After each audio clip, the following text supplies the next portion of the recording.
Bismillahirrahmanirrahim. Assalamualaikum warahmatullahi wabarakatuh.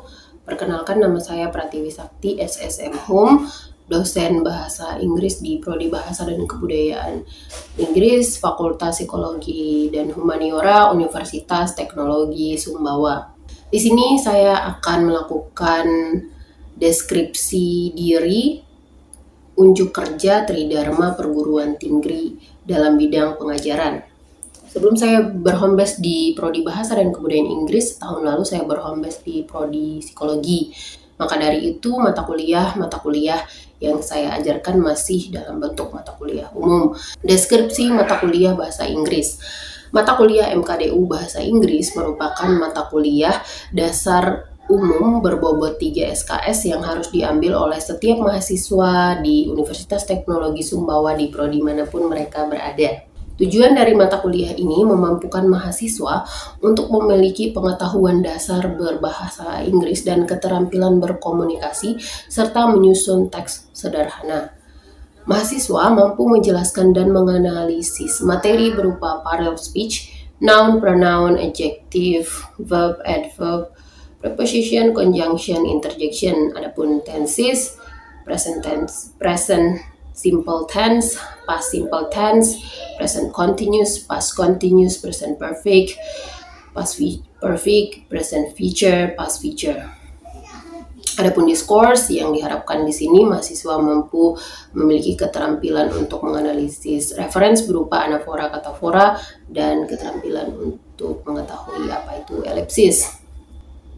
Dengan disajikannya materi ini, diharapkan mahasiswa memiliki modal untuk berkomunikasi dan menyusun teks sederhana. Adapun CPL mata kuliah Bahasa Inggris, yakni mahasiswa mampu menjelaskan part of speech, menyusun teks sederhana, serta mengaplikasikan tenses dalam berkomunikasi efektif serta efisien. Adapun CPMK, yakni capaian pembelajaran mata kuliah, CPMK merupakan turunan atau uraian spesifik dari CPL atau capaian pembelajaran yang dibebankan, capaian pembelajaran prodi yang dibebankan pada mata kuliah ini. Yang pertama, mahasiswa akan mampu menunjukkan dan menyebut serta menjawab pertanyaan sederhana dalam proses perkenalan. CPMK yang kedua, mahasiswa akan mampu memberi respon atas pertanyaan, menanggapi dan memperkirakan jawaban yang tepat. Kemudian yang ketiga, mahasiswa akan mampu menarik kesimpulan, mencoba merangkai kata dan kalimat untuk menyatakan pendapat mengenai topik yang sedang dibahas. Kemudian mahasiswa akan mampu membenarkan atau menyalahkan kalimat atau error analisis dan mendemonstrasikannya di depan kelas agar diperhatikan kepada teman-teman kelas. Kemudian CPMK selanjutnya, mahasiswa akan mampu milah kalimat yang salah, memperbaiki dan mengubah kalimat yang keliru menjadi benar sampai selanjutnya. Adapun pendekatan yang digunakan dalam mata kuliah Bahasa Inggris ini yakni pendekatan DIA. Apa itu pendekatan DIA? DIA merupakan singkatan dari Delivery Interaction Assessment. Nah, delivery di sini yang dimaksud adalah teknik penyampaian dalam pembelajaran. Kemudian interaction yang dimaksud adalah teknik dalam memberikan informasi yang kemudian diterima dan ditanggapi oleh mahasiswa. Adapun yang dimaksud dengan assessment, yakni teknik mengukur dan menilai hasil pembelajaran mahasiswa. Nah, bagaimana penerapan DIA atau Delivery Interaction Assessment dalam proses pembelajaran mata kuliah Bahasa Inggris, yakni pertama, delivery tercermin dari proses pembelajaran. Yani dalam proses pembelajaran, saya menggunakan buku Michelle Lafranc untuk membahas topik yang berkaitan dengan part of speech. Kemudian saya menggunakan beberapa sumber dari e-book seperti yang dikeluarkan oleh Oxford University dan e-book-e-booknya Betty Semper Esser untuk materi tesis, dan saya menggunakan e-booknya Guy Cook untuk materi discourse, sehingga mahasiswa mampu memiliki pemahaman tentang reference. Nah, metode pembelajaran dalam pendekatan delivery Saya menerapkan metode pembelajaran yang pertama adalah metode ceramah, diskusi, dan tanya jawab. Metode ini sangat bermanfaat untuk menyampaikan materi yang terkait dengan tata bahasa Inggris, tadi seperti part of speech dan discourse. Kemudian metode yang kedua yaitu cooperative learning. Di sini dikatakan cooperative learning ini bisa dikatakan sebagai student center learning. Metode cooperative learning sangat cocok diterapkan untuk materi-materi terkait dengan tenses setelah atau bahkan sebelum saya menyampaikan materi. Kadang sebelum atau setelah menyampaikan materi, saya meminta mahasiswa untuk menceritakan tentang what they did before enter the class, apa yang telah mereka lakukan sebelumnya, atau what they have done, apa yang sudah mereka kerjakan, what is the best experience, apa pengalaman yang mereka miliki sebelumnya, kemudian what they are doing now, bagaimana apa yang mereka kerjakan sekarang, itu terkait dengan present tense. Kemudian what they are going to do itu terkait dengan plan atau present future. Baik, dalam pendekatan interaction di sini saya menggunakan metode student centered learning, di mana saya meminta mahasiswa untuk membuka siakat yang telah disediakan oleh Universitas Teknologi Sumbawa, dan siakat itu dapat diakses melalui link www.ecampus.uts.ac.id. Nah, manfaat dari siakat ini dapat digunakan untuk melakukan absensi mandiri, di mana mahasiswa menginput absennya, atau absensi manual, di mana saya mengabsen mahasiswa secara online, kemudian dapat digunakan untuk mengumpul tugas dan dapat digunakan untuk mengumpul UTS ataupun UAS. Selanjutnya adalah WhatsApp group. Nah, WhatsApp group ini bisa digunakan untuk berkomunikasi dengan mahasiswa. Bagi saya di sini saya gunakan untuk mengingatkan mahasiswa agar mengumpulkan atau mengupload tugasnya di siakat, atau segera membuat video audiovisual sehingga diupload di YouTube.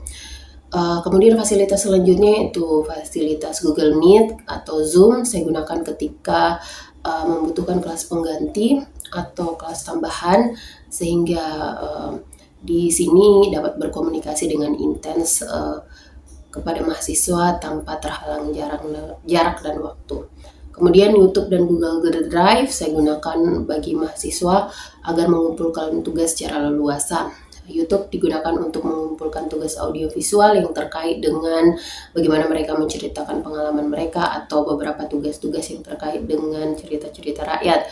Kemudian Google Drive digunakan untuk mengumpulkan tugas-tugas yang terkait dengan file-file materi atau file-file presentasi seperti itu. Nah, selanjutnya di situ bagaimana pendekatan delivery interaction assessment ini diterapkan terkhusus pada pendekatan assessment. Di sini saya dapat mengukur dan menilai kemampuan mahasiswa dari proses selama perkuliahan secara objektif berdasarkan rubrik penilaian dalam kontrak kuliah yang telah disepakati bersama di awal kuliah.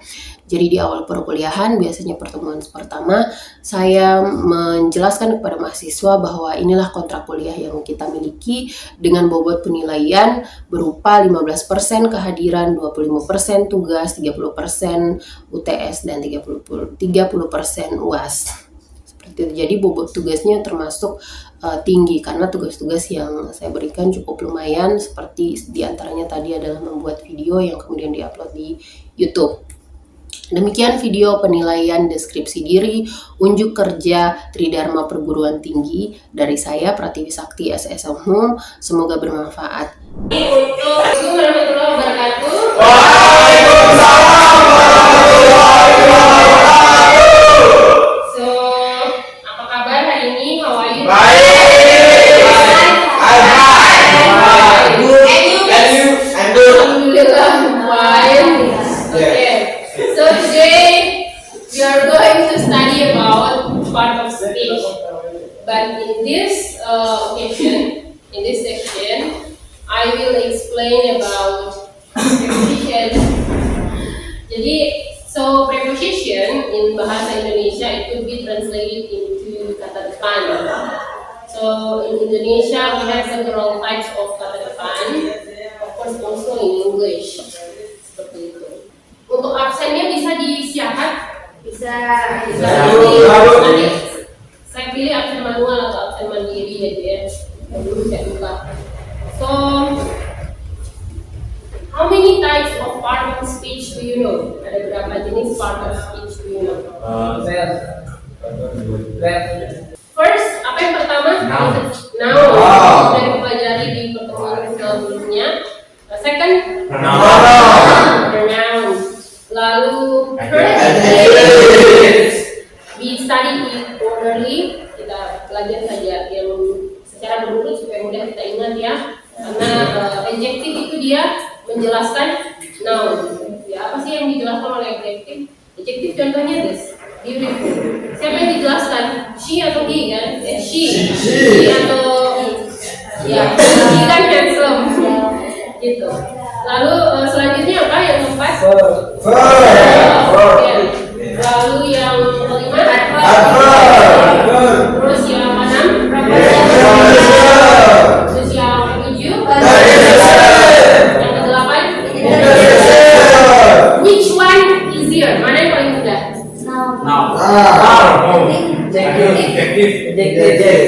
Mana yang paling mudah dari semuanya ini? Interjection benar sekali. Karena dia itu cukup. It's very like expression. To express feeling kayak gitu. Nah, in other occasion, kesempatan ini we study about preposition. Nah, preposition itu apa itu preposition? Jadi kata yang digunakan untuk menghubungkan kata benda, kata ganti atau frasa nominal dengan bagian lain dari kalimat. Nah,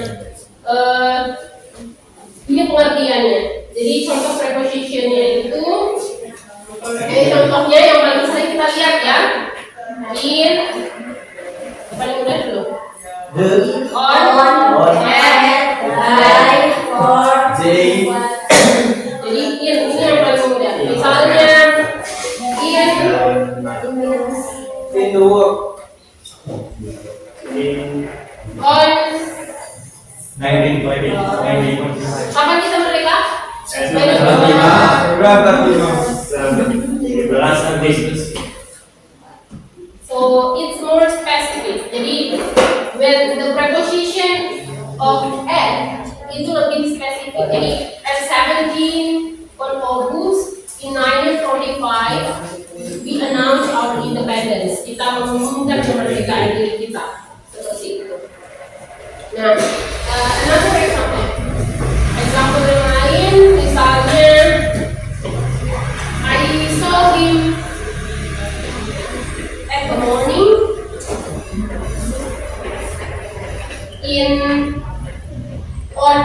on January in 2020.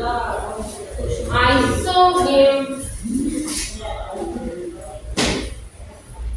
at the morning. Jadi morning itu waktu yang cukup spesifik. Kapan rentan waktu morning? Pagi. Mungkin rentannya waktunya itu mulai dari jam 6 sampai jam 9.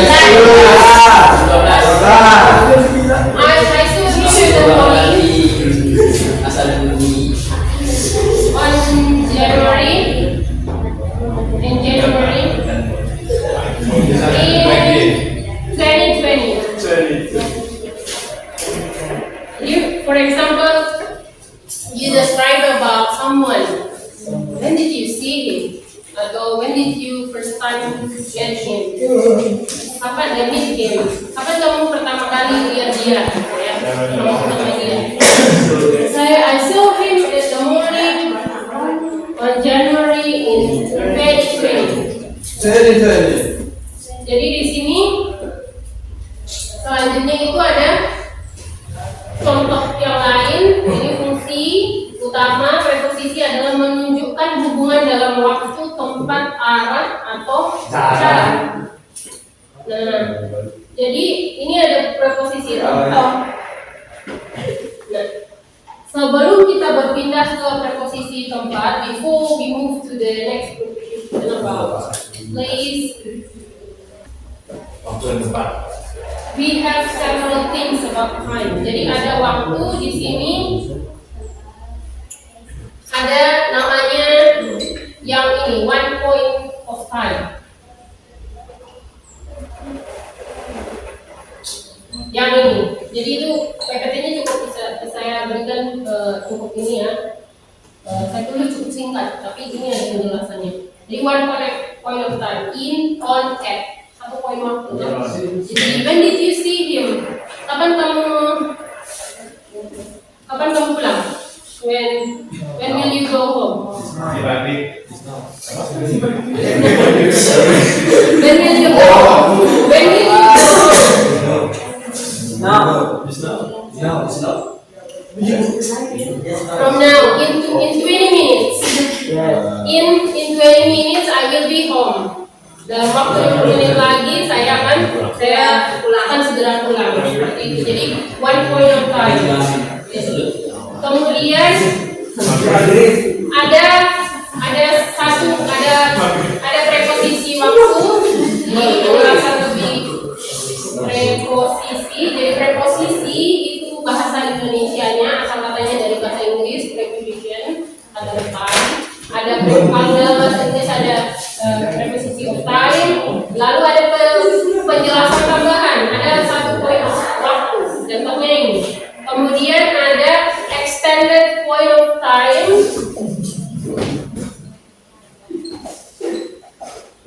Ini belum pernah ya sebenarnya ya. Harusnya yang materi ini dulu tadi baru di Extended point of time. Jadi extended point of time ini ada dari titik ini now, kemudian kita bisa selanjutnya, jadi ke waktu yang selanjutnya. Misalnya kayak tadi, when will you go home? Kapan kamu pulang? In 20 minutes from now. I will be home in 20 minutes later. Jadi dalam 20 menit lagi saya akan pulang, atau in one hour. Jadi ada in yang ini, kemudian atau within, seperti itu. Terus ada juga by. Jadi by itu dimulai dari sekarang, mungkin 1 hari lagi, 2 hari lagi, atau 1 minggu lagi, 1 bulan lagi, seperti itu. When will you have your final test? Kapan kamu uas? Seminggu lagi atau 2 minggu lagi? 2 minggu lagi.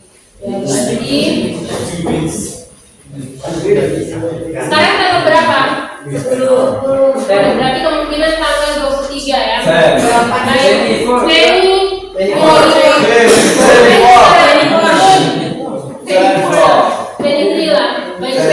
By 23 June we will have final test.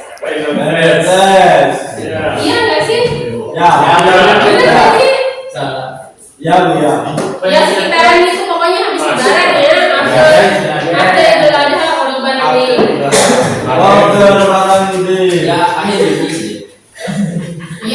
Juni finally late June. Late June. Setelah itu can I have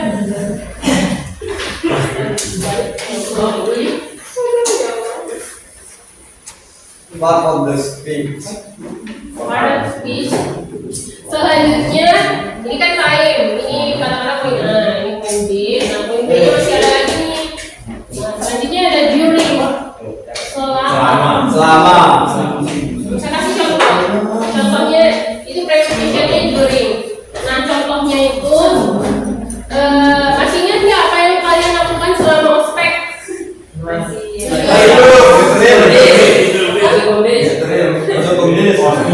Ngedrill? Ya. Apa itu? What is that? Saya bahagia, yang bahagia sekarang. Oke, saya kasih contoh diri saya sendiri aja ya. During, oke, karena ini dia preposition, karena dia in the beginning of the sentence, jadi kita tulis dia pakai huruf kapital. During the presidency, koma, During. ya, during the pregnancy, delivering the hard process, titik. Gitu, jadi Ya proses yang yang susah benar, proses yang susah gitu. Jadi waktunya, how long the pregnancy? 9 bulan. Ya, it's a 5 months. It could be 7 months, bisa juga 7 bulan. But normally it's 9 months. So the point is the pregnancy itself, it's a hard process. But the hardest proses yang paling sulitnya itu adalah delivery. So apa itu delivery?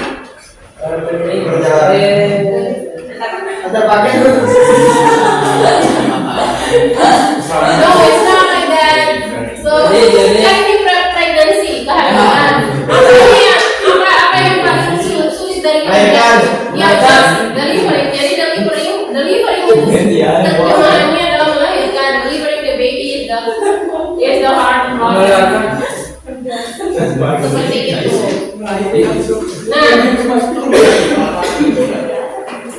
Nah ini adalah contoh selanjutnya, ada place, tempat.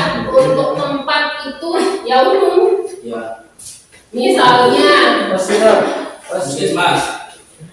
Hospital. ya itu di place, Di rumah sendiri. ya itu di. Kemudian ada tadi sebelum saya lanjut ke place, ada yang sering lihat, all of you have social media, right? Do you see kind of like before and after? Oh ya. Yeah, but do you know that the word before and after itself is a preposition? Do you know that? You know? Now you know that. Kalian tahu sekarang bahwa after, before dan after itu adalah contoh dari preposisi. Tapi preposisi apa kira-kira? Place atau waktu?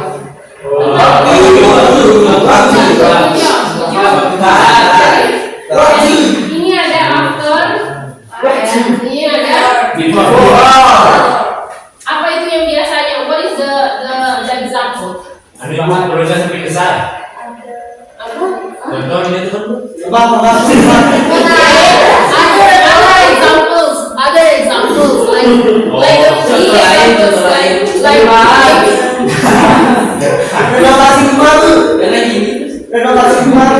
yeah, good job. You like the architect, right? Itu topik arsitek ya. Jadi ada after, ada before. Nah, kemudian di sini ada contoh preposisi besar. Contoh preposisi besar itu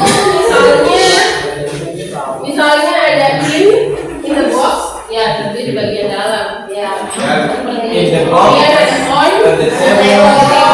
kemudian ada at, and the door. Seperti itu. Kemudian ini contoh kalimatnya. Ini yang paling umum seperti itu.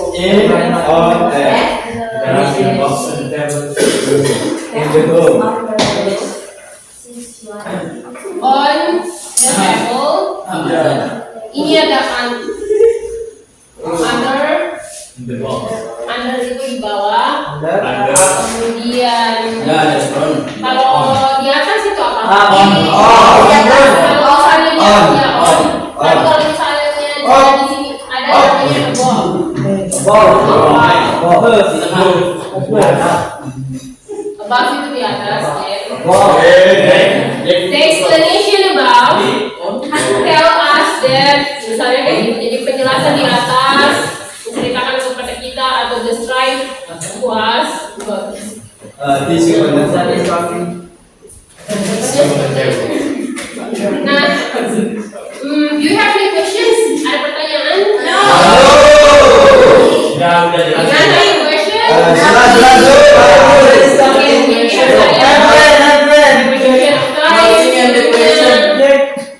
kemudian ada preposisi kata. Nah, ini ada direction. Ini contohnya seperti ini, preposisi arah. Lebih jelas lagi. Oke, no question. Ini contohnya, jadi preposisi arah itu misalnya to, I go to art, kemudian preposisi toward, ke arah, towards, itu masuk ke dalam, itu the gods, the gods come into the house. Across the house, melewati rumah atau across the material, melewati material. Kemudian di sini ada posisi lainnya, ada by, jadi contohnya seperti ini. Kemudian ada with, teman with me, kemudian ada about. Nah itu adalah contoh perfect. Nah ini contohnya kesalahan umum dalam penggunaan preposisi. Yang seharusnya kalau dari preposisi ini kaitnya ini harusnya kapan? She was born in Monday, atau she was born on Monday, atau she was born as apa? She was born on Monday. Bukan, sudah sampai contohnya ini. Ini kan 17 ini kan bisa tanggal atau hari. She was born On Monday. Nah, jadi di sini intinya preposisi itu adalah Bagian penting. iya, itu bagian penting dari